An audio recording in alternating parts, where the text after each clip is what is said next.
Dilema etika. Dilema etika adalah keadaan seseorang antara benar versus benar, di mana situasinya benar semua, tergantung dari segi mana kita menilai. Dalam situasi dilema etika, kadang sulit untuk menentukan sikap karena semua benar.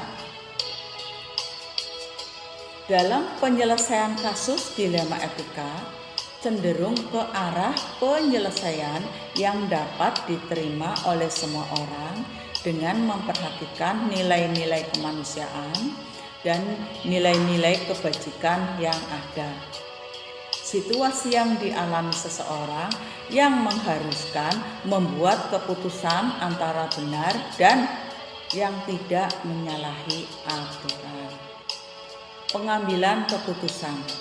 Dalam menentukan pengambilan keputusan di situasi dilema etika dapat menentukan keputusan yang paling tepat dan paling baik sesuai dengan keadaan dan situasi yang ada di tempat itu dengan memperhatikan 3 hal, yaitu 1. 4 paradigma pengambilan keputusan, 2. 3 prinsip pengambilan keputusan, 3. 9 langkah pengambilan keputusan. 4 paradigma pengambilan keputusan antara lain individu lawan masyarakat, rasa sedih lawan rasa keadilan, kebenaran lawan kesetiaan, jangka pendek lawan jangka panjang. 3 prinsip pengambilan keputusan terdiri atas berpikir berbasis hasil akhir, berpikir berbasis peraturan, berpikir berbasis rasa peduli. 9 langkah pengambilan keputusan terdiri dari 1. Mengenali bahwa ada nilai-nilai yang saling bertentangan dalam situasi ini. 2. Menentukan siapa yang terlibat dalam situasi ini. 3. Kumpulkan fakta-fakta yang relevan dengan situasi ini. 4. Pengujian benar atau salah yang terdiri atas 1. Uji hukum, 2. Uji regulasi, 3. Uji institusi, 4. Uji halaman depan koran, dan yang terakhir uji panutan. 5. Pengujian paradigma benar melawan benar. 6. Melakukan 3 prinsip berpikir pengambilan keputusan antara lain berpikir berbasis hasil akhir, berpikir berbasis peraturan, berpikir berbasis rasa peduli. 7. Investigasi opsi trilema adalah mencari opsi di antara 2 opsi akan menimbulkan penyelesaian yang paling bijaksana untuk kita semua. 8. Membuat keputusan. 9. Tinjau lagi keputusan dan merefleksikan. Kita melihat apa yang kita putuskan dan kemudian mengevaluasi keputusan tersebut, dampak positifnya apa, dampak negatifnya apa yang akan ditimbulkan. Jadi kita pertimbangkan betul-betul.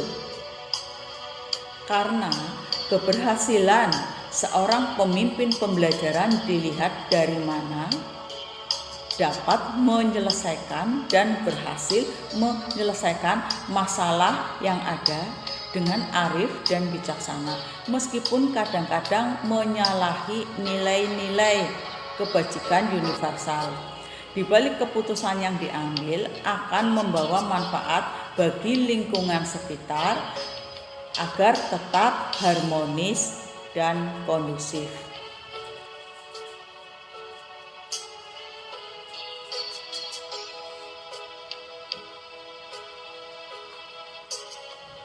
Nanti saya akan mentransfer dan menerapkan pengetahuan yang saya dapatkan di program guru penggerak ini di sekolah dan lingkungan sekitar dengan cara satu, yang akan saya lakukan adalah pada diri saya sendiri secara terus-menerus dan berkesinambungan.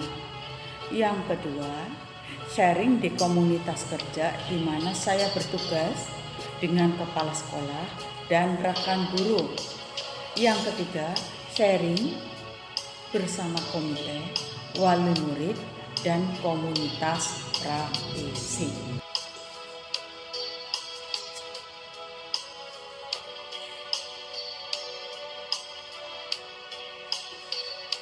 Yang akan saya lakukan dalam pengambilan keputusan adalah satu, observasi dan mengidentifikasi masalah dilema etika yang ada di kelas saya sendiri.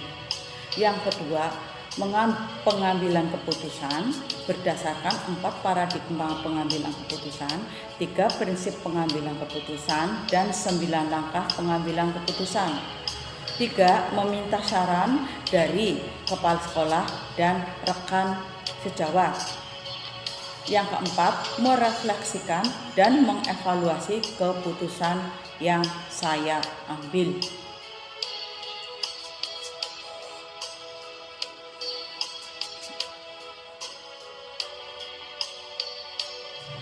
Akan menerapkan langkah-langkah pengambilan keputusan sebagai berikut.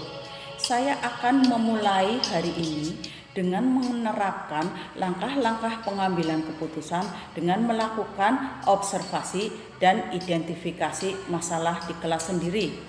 Yang kedua, pengambilan keputusan berdasarkan atas 4 paradigma pengambilan keputusan, 3 prinsip pengambilan keputusan, dan 9 langkah pengambilan keputusan. 3. Sharing dengan kepala sekolah dan rekan sejawat atau teman kerja. Yang keempat, melakukan evaluasi dan refleksi keputusan apa yang sudah saya ambil.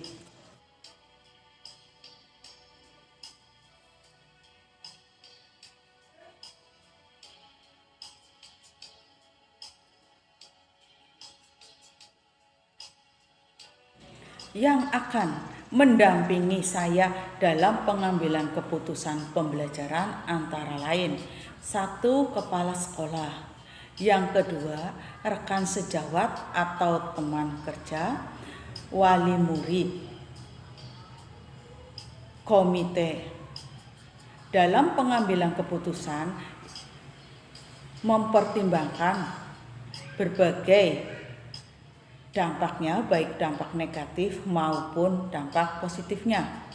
Dan keputusan yang saya ambil itu dapat dipertanggungjawabkan dengan nilai-nilai kebajikan yang ada. Terima kasih.